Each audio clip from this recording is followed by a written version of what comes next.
I will be using Claire Nochte's blog post of the Sacrifice of the Starlet to explain why there is a subsection of women playing this role and how it can relate to uttara women specifically.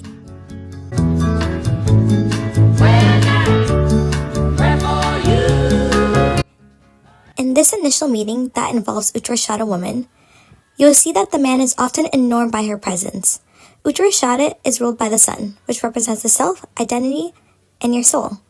When there is such a strong presence of sun in a woman's chart, oftentimes they play an active role in comparison to a passive one. The sun creates its own light, and the sun gives abundantly and does not expect to receive anything back. Very old. Oh, good. Does she want to buy a painting, or is she?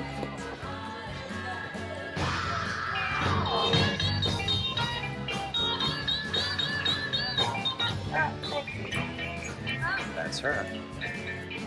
That's Edie Sedgwick. Like good manners, don't you pay attention to these gentlemen, you just might learn to. Oh, wow. She's so beautiful. Like a Father struck oil out west. She escaped to art school in Cambridge or somewhere. Made her way down here last year. She's done some modeling, tried to get into a gallery, but no one's ever seen anything she's done. Listen, I don't want to sound corny or whatever, but you are literally the most beautiful girl I've ever seen. Hey, boy, what you doing with my mama's car?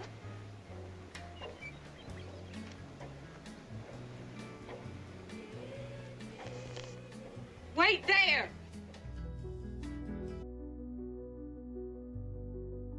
So in this act 2, I called it the merge because here you'll see uttara being coaxed by their partner, that they'll be in a sense transformed. As Claire Nochte highlights in her article, the 10th house is the brightest house in our chart, which evolves around reputation, publicity, honor, and profession. As we can get the benefits from this house, the opposite effect can occur, where people build illusions off these individuals and create an identity for them, which results in the individual losing their sense of self.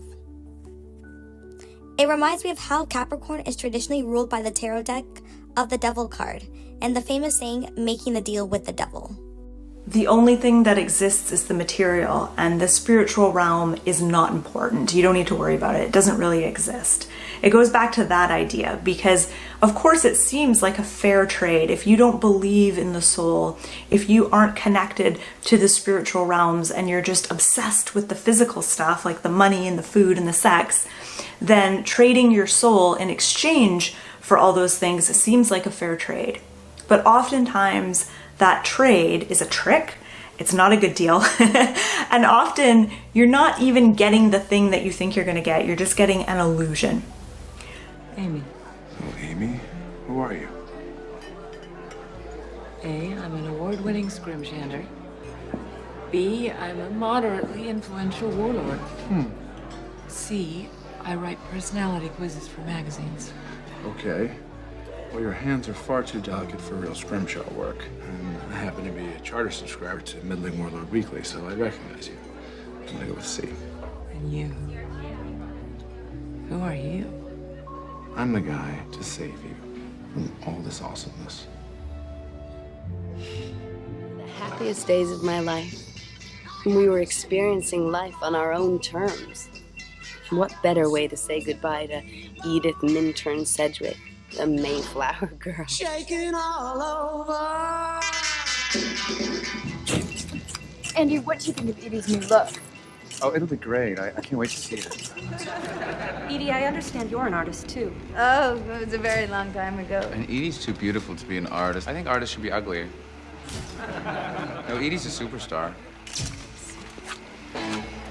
Right, cement plant. And you liked him because he thought you were just as nice as you could be. And you almost married that guy. But then you thought, no, you didn't think you would. So then you got you your job in a cafe. And now you wake up every morning you hate it. You just hate it. You get on down there and you put on your white uniform. Pink. It's pink. And them truck drivers come in there to eat your greasy burgers and they kid you and you kid them back. But they're stupid and dumb boys with the big old tattoos on them and you don't like it. And they ask you for dates, and sometimes you go, but you mostly don't because all they're ever trying to do is get in your pants whether you want them to or not. So you go on home and you sit in your room and you think, now when and how am I ever gonna get away from this? And now you know. Quiet down now, everyone.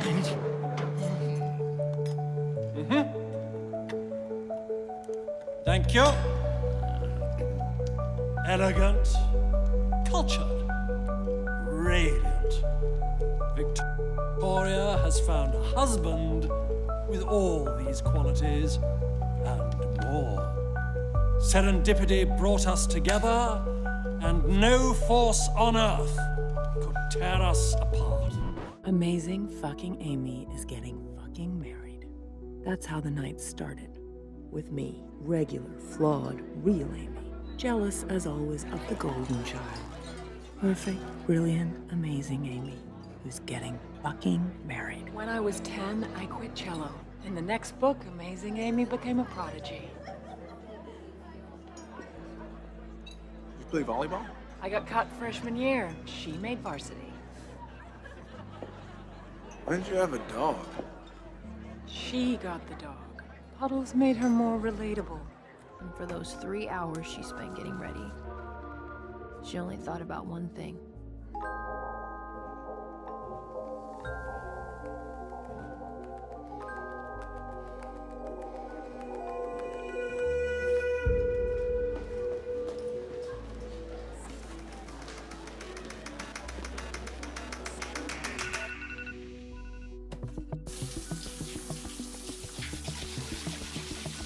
There was also something refreshing about the amount of time she was putting into herself.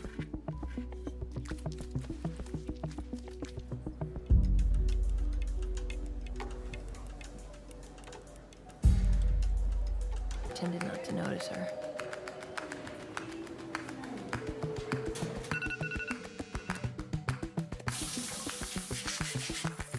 It was her way of telling him that she was his.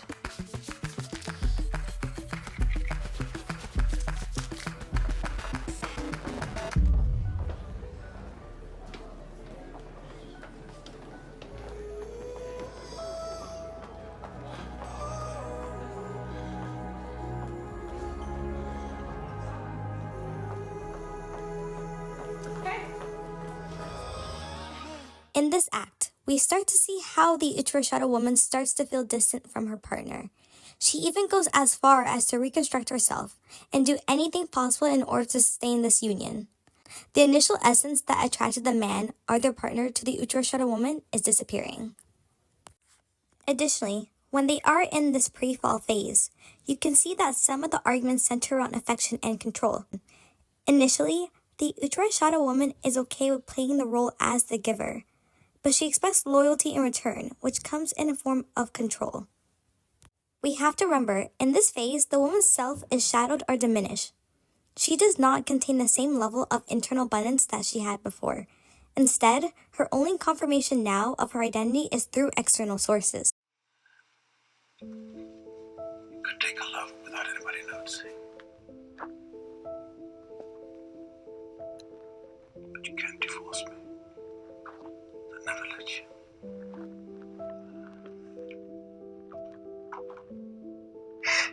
Is that what you think, Carmel?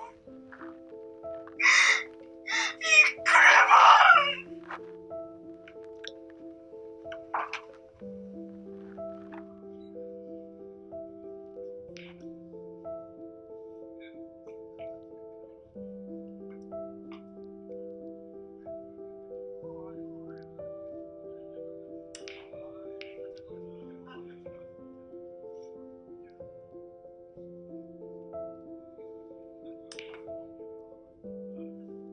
I said Maddie because we're talking about how fucking crazy Maddie is, which you can't seem to fucking comprehend. No, what you don't understand, Nate, is I am crazier. That's not something to be fucking proud of, Cassie. No, but it is something you should be scared of.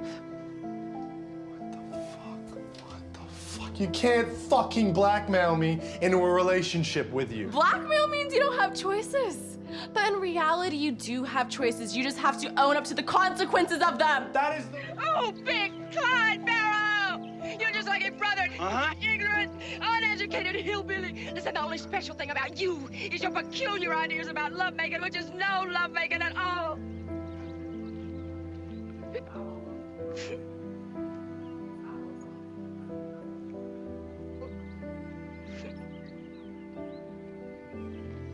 Oh, please.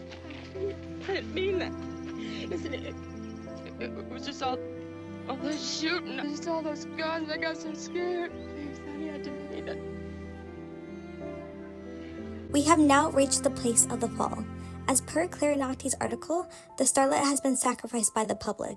She starts by distancing herself from her closest friends and continues to isolate herself. The uttara woman is reluctant to let go of those they love, but ultimately believes that love will conquer all.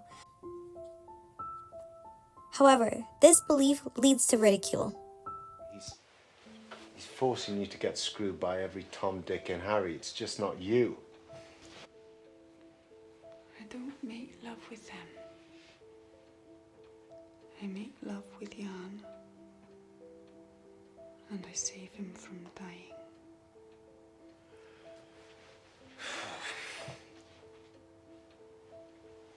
What kind of fucking friend are you? What the fuck? This isn't about Nate. This is about you and me and our friendship. And if you want to throw it away, then fine. Because I don't want to be fucking friends with you. What the hell was that? You understand? He's your wife. My friend. He's your friend? He's my friend. Baby, your friend is a bloodsucker, you know that? You're his prop, okay? You're disposable to him. Man, you should fucking hate him. He'll fucking kill you! I can't hate him! Come on, man, let me out. I'm not kidding, man, let me out. Can you take me out to the ships?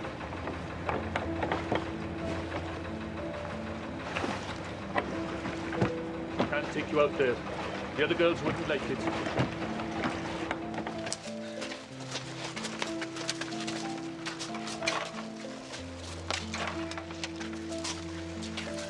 Who's the top?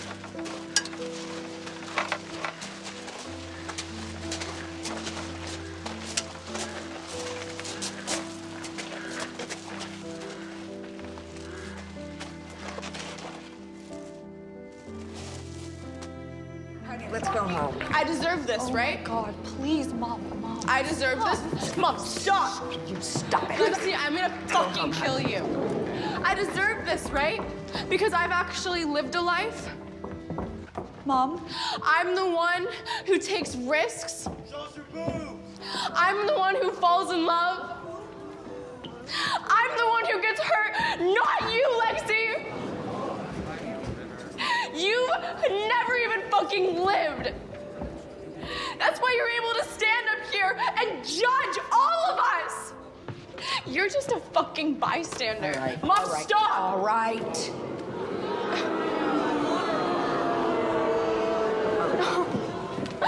Okay. Well, if that makes me a villain, then so fucking be it. I can play the fucking villain.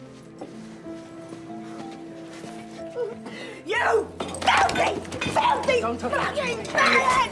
Edie, enough. Edie. You fucked me up! That's enough. It's your factory! You fucked me up and you know it. You look at me! Look at me! Look at me! Enough. Look at what you've created!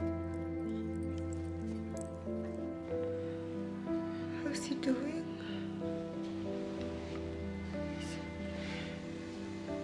Is he not any better? No, he's not. Oh. I thought he might be better now.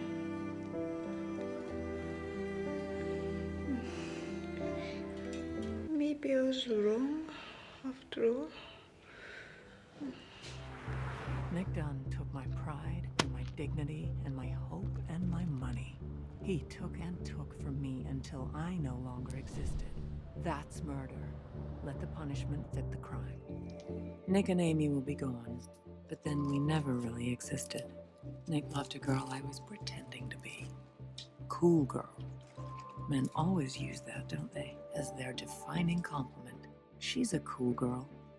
Cool girl is hot. Cool girl is gay. Cool girl is fun. Cool girl never gets angry at her man. She only smiles in a chagrin-loving manner. You know what's funny?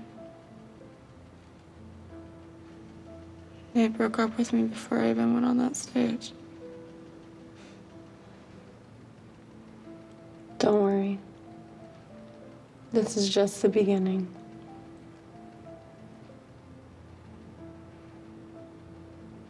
I'm not saying that anyone else is responsible.